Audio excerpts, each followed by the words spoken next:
Hello lovelies, welcome back to my Yum's Kitchen. Is Yinka here. In today's video, I'll be sharing with you how I prepared this delicious sardine bread. In this bowl, I have my bread flour. You can make use of all-purpose flour if you prefer. Next, I added my yeast, followed by granulated sugar, followed by some powdered milk, and my salt goes in last. Be careful when you're baking with yeast. Always make sure that your salt does not go on your yeast because the salt will kill the yeast. So mix everything together like so and set it aside. Next, I open my can of sardine.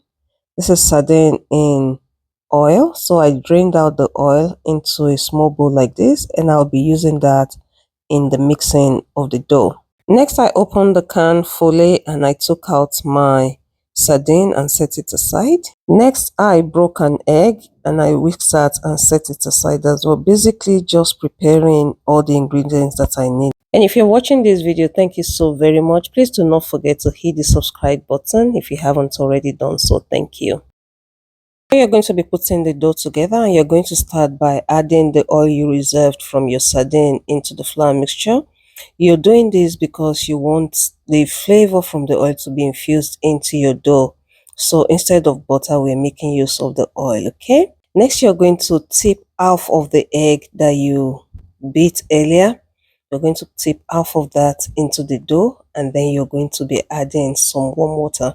Do not worry, the full list of ingredients are in the description box below. You're going to mix with the spatula until all your ingredients come together and you're going to tip it onto a pastry mat or your countertop.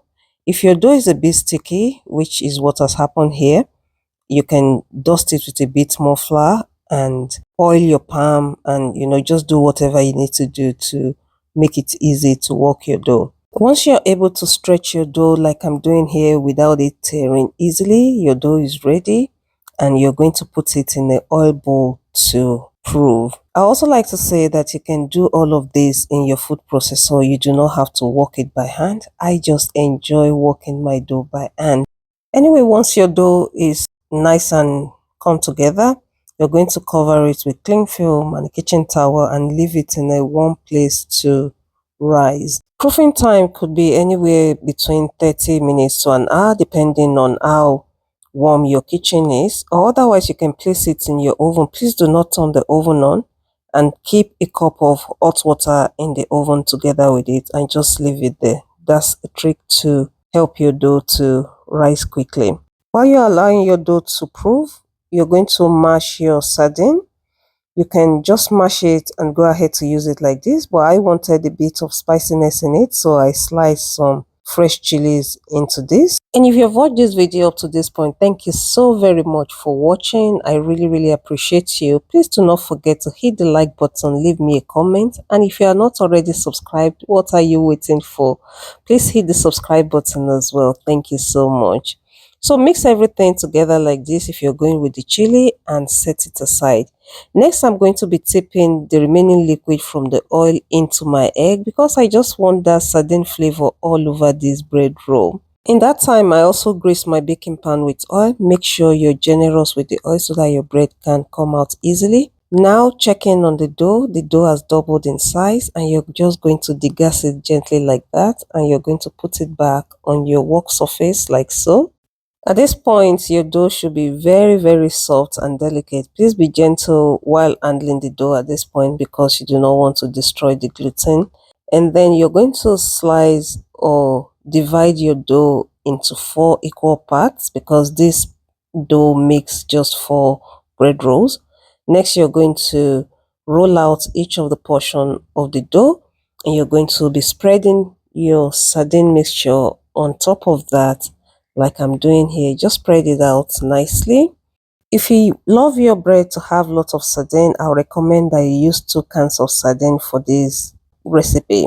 I wasn't sure if my family was going to like it, so I only used 1 can, but for next time I'm definitely going to be using 2 cans because they really enjoyed it.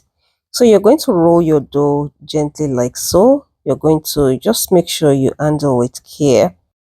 Seal it at the end and this is what your bread roll should look like. And you're going to place it into your oiled pan gently like this. Make sure to leave a bit of gap between each roll. That allows for the space for it to rise further, because we're going to allow it to rise a little bit more. You're going to repeat the same process until you have rolled all your bread rolls. Thank you so much for watching this video. Please do not forget to hit the like button and the subscribe button if you haven't already done so. Next, you're going to cover your bread rolls again and leave it to rest for about another 15 minutes. After about 15 minutes, you can see that the gaps are closed, and now you're just going to be brushing it with your egg wash. The little speckles on top of it, they just the sardine from the bowls, and that will add some extra flavor to your bread rolls. Next, you're going to place your bread rolls into your preheated oven, and you're going to bake at 180 for about 18 to 20 minutes. 10 minutes into your baking time, I recommend you check on your bread, and if you don't want your bread to be too brown, you at this point cover it with foil paper and allow it to complete the baking time. But I didn't cover mine, so this is the outcome, and see how nicely it pulls apart. This bread are cotton, so look at that gorgeousness. And I'm telling you, within minutes this was gone. We're a family of 4, each person had a roll, and it was gone almost immediately. I hope you have enjoyed watching this video. Please do not forget to hit the like button if you haven't already done so, and I'll see you in the next one. Oh my.